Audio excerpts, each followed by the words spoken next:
Around the world, people are on the move. Women, men, and children in millions are migrating as a direct consequence of humanitarian crises. At the end of 2018, there were 66 million refugees and internally displaced people worldwide.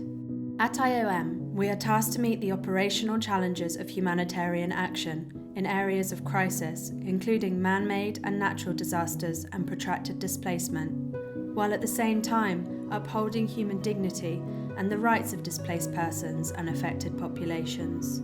A large and growing body of staff at IOM are involved in varied crisis response, and most are based in the field, in close proximity to populations affected by crisis that we are seeking to assist.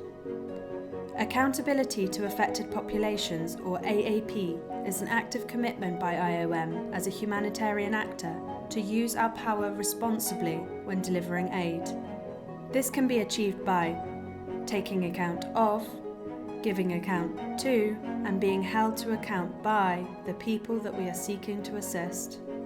But what, in practice, does this rather technical definition mean? It means we need to inform, involve, and engage diversely with the affected populations that we are tasked to assist. They should be at the centre of key decision-making processes that impact them. Together with engagement, we must strive to create and incorporate effective feedback and complaint systems which are easily accessible to all, especially to the most vulnerable or marginalised members of a community. The framework provides the organisation with a common understanding of AAP principles and their relevance to IOM programming. The framework has been developed in accordance with the Interagency Standing Committee commitments to AAP.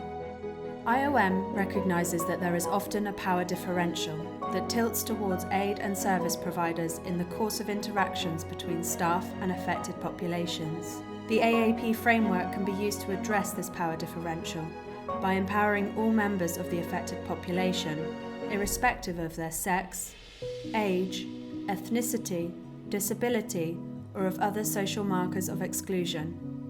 When left unchecked, the power imbalance fosters abuse of power, like sexual exploitations and abuse, and cultivates an environment that is conducive to undermining their rights and dignity.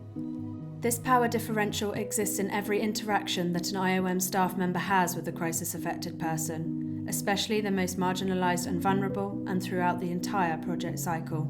The framework visualises its operational commitments as leadership, participation, information sharing and transparency, complaints and feedback mechanisms, and partner coordination.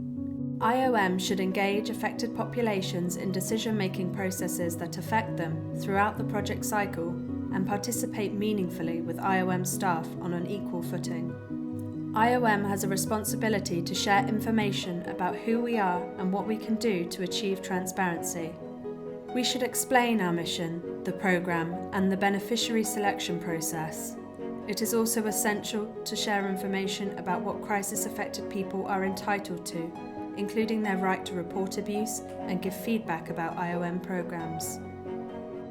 Complaints and feedback mechanisms are implemented to improve quality of programme design and delivery based on feedback, and to reinforce existing accountability mechanisms to respond to staff misconduct. Finally, leaders at all levels should commit to proper mainstreaming of AAP by enforcing and integrating these AAP approaches into programmes and strategies. With consideration of these commitments, we can achieve consistent application of accountability, keeping the people we seek to assist at the centre of the work that we do.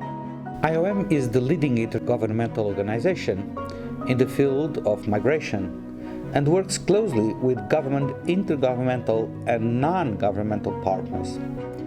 At the heart of all that we do are the people that we are tasked to assist and protect. They are people who move from their place of usual residence, whether within a country or across an international border, temporarily or permanently, and for a variety of reasons.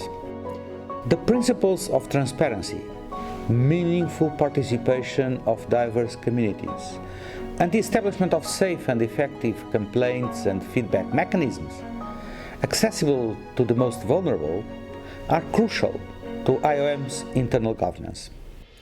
It is the duty of all members of IOM staff, particularly those in positions of leadership, in the field and at headquarters, to ensure that the principles and good practices of accountability to affected populations are systematically across IOM's crisis response.